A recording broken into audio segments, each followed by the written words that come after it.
ഈ സമ്മേളനത്തിൻ്റെ അധ്യക്ഷ പ്രസംഗം നിർവഹിക്കുന്നതിന് വേണ്ടി കേരള ജമിയത്തുൽ ഉലമയുടെ സെക്രട്ടറി എം മുഹമ്മദ് മദനിയെ ആദരപൂർവ്വം ക്ഷണിക്കുന്നു.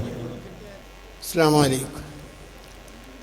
അൽഹംദുലില്ലാഹ് വസ്സലാത്തു വസ്സലാമു അലാ റസൂലില്ലാഹ് വഅലാ ആലിഹി വഅസ്ഹാബിഹി അൽ ഫായിസീന ബിറിളല്ലാഹ്. അമ്മാ ബഅദു ഫഇന്ന ഖൈറൽ കലാമി കലാമുല്ലാഹ് വഖൈറൽ ഹദീ ഹദീ മുഹമ്മദിൻ സ്വല്ലല്ലാഹു അലൈഹി വസല്ലം വശറൽ ഉമൂരി മുഹ്ദസാതുഹാ വകുല്ല ബിദ്അത്തിൻ ളലാല. യാ അയ്യുഹല്ലദീന ആമനു തഖുല്ലാഹ ഹഖ തുഖാതിഹി വലാ തമൂതുന്ന ഇല്ലാ വഅൻതും മുസ്ലിമൂൻ. ബഹുമാന്യരായ സ്റ്റേജിൽ ഉപവിഷ്ടരായ മഹാവ്യക്തിത്വങ്ങളെ, ആദരണീയരെ, സദസ്സിലെ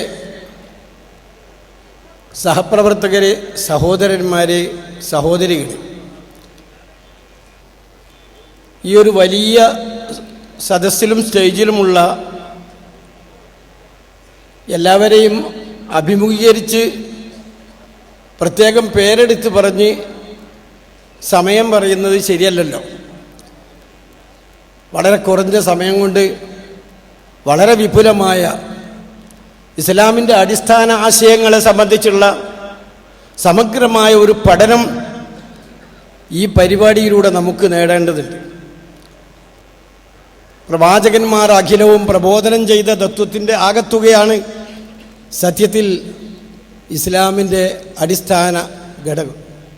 അതിലേറ്റവും പ്രധാനമായ 3 കാര്യങ്ങളാണ് ഇവിടെ ചർച്ച ചെയ്യപ്പെടുന്നത്: തൗഹീദ്, റിസാലത്ത്, ആഖിറത്ത്.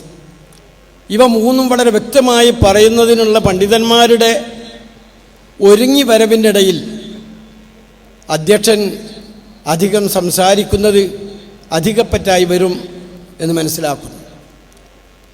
നമ്മുടെ ഇത്തരം വേദികളിൽ വസ്തുതകൾ കൃത്യമായി മനസ്സിലാക്കുകയും അതിനനുസരിച്ചുള്ളൊരു ജീവിത രീതി കെട്ടിപ്പടുക്കുകയും ആ വിശ്വാസം ഊട്ടിയുറപ്പിക്കുകയും ആ വിശ്വാസത്തിലും പ്രവർത്തനത്തിലുമായി അള്ളാഹുവിനെ കണ്ടുമുട്ടുകയും ചെയ്യാൻ നാം ഓരോരുത്തരും വ്യക്തിപരമായും കൂട്ടായി ശ്രമിക്കേണ്ടതുണ്ട്. അതിന് ആഹ്വാനം ചെയ്യുക മാത്രമേ ഈ സമയത്ത് സാധ്യമാവുകയുള്ളൂ. ജാമിഅ സലഫിയയുടെ നീണ്ട 3 പതിറ്റാണ്ടുകൾക്ക് ശേഷമുള്ള ഒരു വലിയ സമ്മേളനം നമുക്ക് ഏറ്റവും പ്രവർത്തനക്ഷമതയും ഉണർവും മുസ്ലിം സമൂഹത്തിന് മൊത്തത്തിലുള്ള ഉണർവും അല്ലാഹു തആല പ്രദാനം ചെയ്യുമാറാകട്ടെ എന്ന് പ്രാർത്ഥിക്കുന്നു.